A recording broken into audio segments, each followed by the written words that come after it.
Hello, my friends. Today, the situation on the front remains very difficult. The Russians are advancing again, and so far, stopping them has been unsuccessful. Let's start with an overview of the situation at the border. In the Kursk direction, there are still no signs that the Ukrainian forces will advance further. For now, it's the Russians who are pressing forward, trying to push the Ukrainian forces off Russian territory.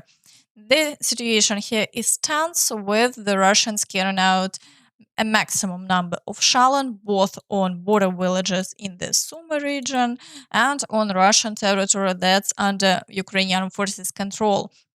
Due to bad weather conditions, both the Ukrainian forces and the Russians can no longer rely heavily on drones. This has led to artillery playing a major role in the fighting, and the Russians have significantly more of it. In the Kharkiv direction, shelling continues, but so far the Ukrainian forces haven't advanced further into the Belgorod region, and the front line near the village of Zhuravlivka remains unchanged.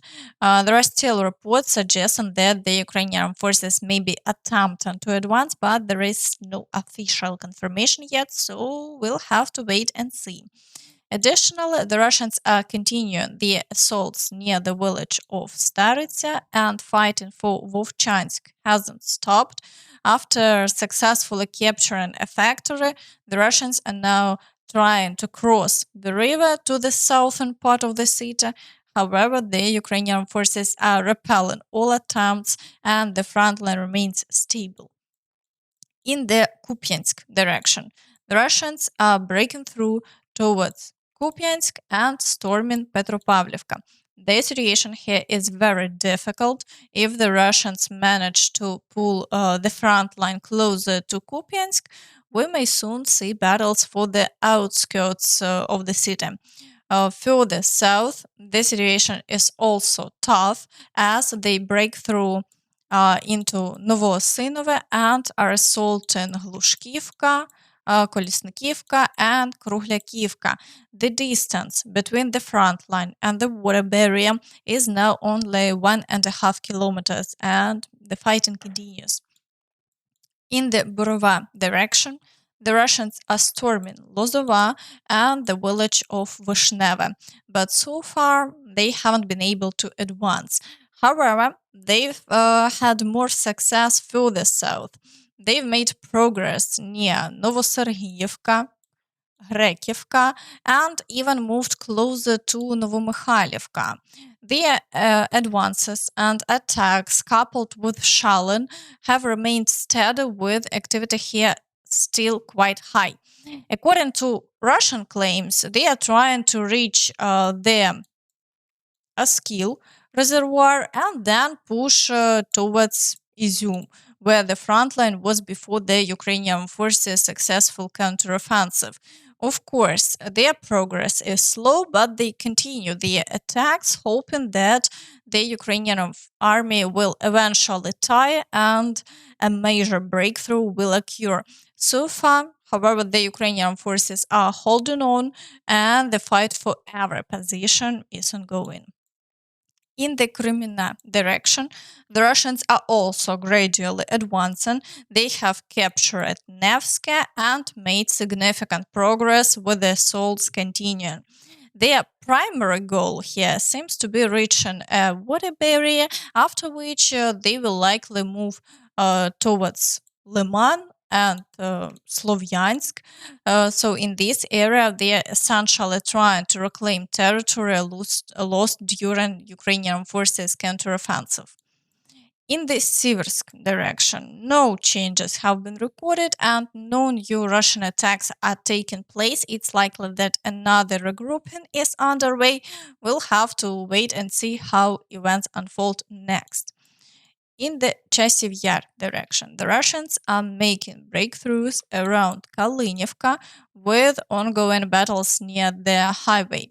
There are continuous attempts to break through from several sides towards the village of Stupochka. However, no changes have been recorded over the past day, as Ukrainian forces are repelling all attacks. In the Toretsk direction, fierce fighting continues for Krimsk, with street battles persisting in Toretsk itself. The Russians are still attempting to push through towards Sherbinivka, while the number of shelling has slightly decreased. No changes along the front line have been observed in the last 24 hours. In the Pokrovsk direction, the situation remains extremely challenging. The Russians are sending their largest reserves here and increasingly using heavy equipment for assaults. Attacks are currently being recorded on the villages of Prominy and Myrolubivka. They are also advancing toward the railway near the villages of Novy Trud and Shevchenko. Reports suggest that if Ukraine loses the Pokrovsk mine, it will face major economic issues. Ukraine's economy may suffer significant losses as Russian forces are pushing toward the only coking coal mine in Ukraine, located 10 kilometers west of Pokrovsk. The steel industry is the second largest contributor to Ukraine's economy after agriculture, and coking coal is critical for steel production. Losing this mine could have steel production. As we can see, this is about a specific mine in Pokrovsk. If we consider the entire Donbas region with its industries and mines that operated before the occupation, it's easy to see how much Ukraine has lost. The Donetsk region alone contributed greatly to Ukraine's economy. Despite this, defensive lines were not heavily reinforced, and now Russian forces are advancing closer to Pokrovsk. Further south, the Russians are conducting armored assaults, trying to enter Solidovo area and fortify their positions. Infantry assaults are also ongoing. In the Tsukurina area, the Russians have started using armored vehicles more actively in the assaults, worsening an already difficult situation. They are advancing towards Novodmitrivka, Voznesenka, and assaulting Novoselidivka. There haven't been any changes yet, but we await the outcome of these battles. In the Kurakhove direction, battles are ongoing near Maximilianivka in the fields.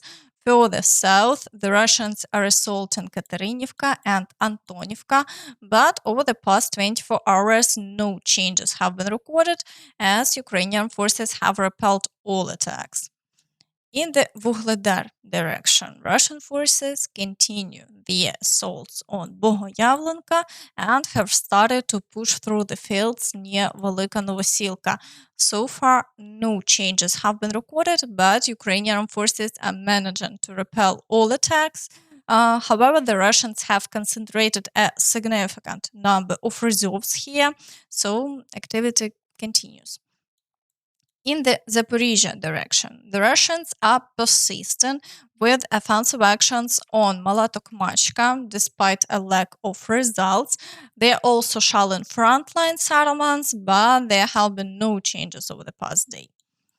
In the Kherson direction, Russian forces continue their shelling and attempts to advance onto the islands near Hola Pristan, but they haven't made any gains and the front line remains unchanged.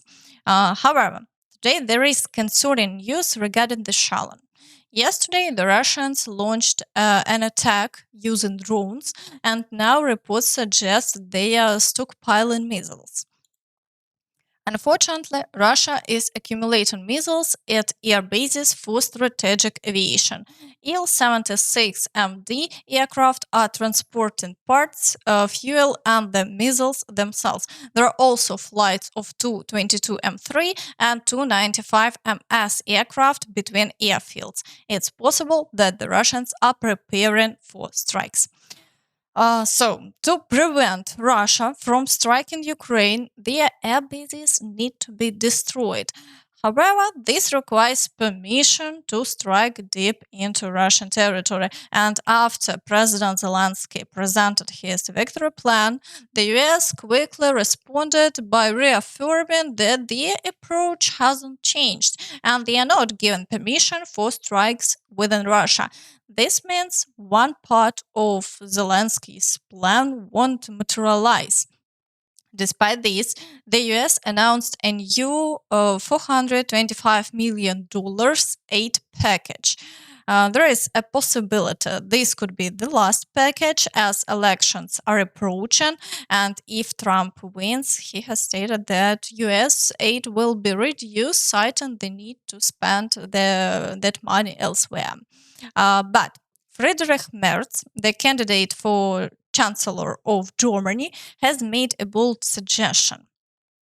He called for a 24-hour ultimatum to be issued to Russia, demanding an end to the bombing of Ukraine's civilian infrastructure.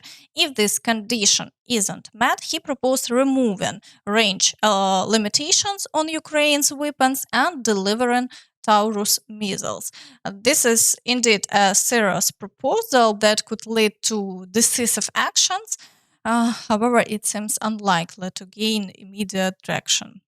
Meanwhile, Trump continues to claim that his good relations with global leaders will help resolve the conflict. I had a very good relationship with President Xi, and a very good relationship with Putin, and a very good relationship with Kim Jong-un, who has a nuclear force that you won't even believe. And by the way, today it was announced for those that he just blew up the railroad going into South Korea. That means South Korea is now cut off from Russia and China and various other places. Cut off by rail. Mr. Trump, you just mentioned. No, but Putin. These are big things. I have to mention them. Yeah, you just mentioned Putin, though, and this has been this controversy of the past week.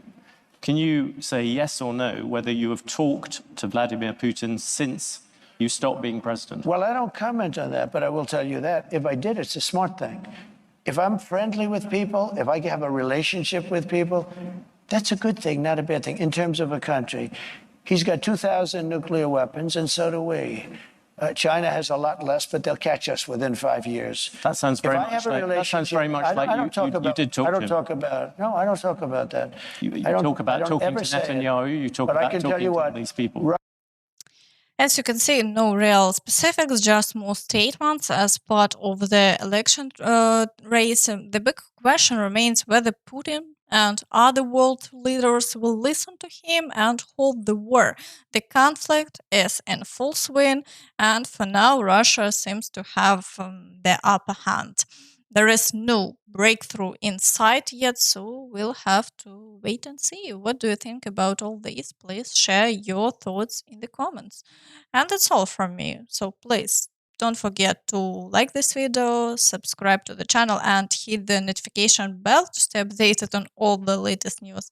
Thank you for watching, and see you next time. Bye-bye.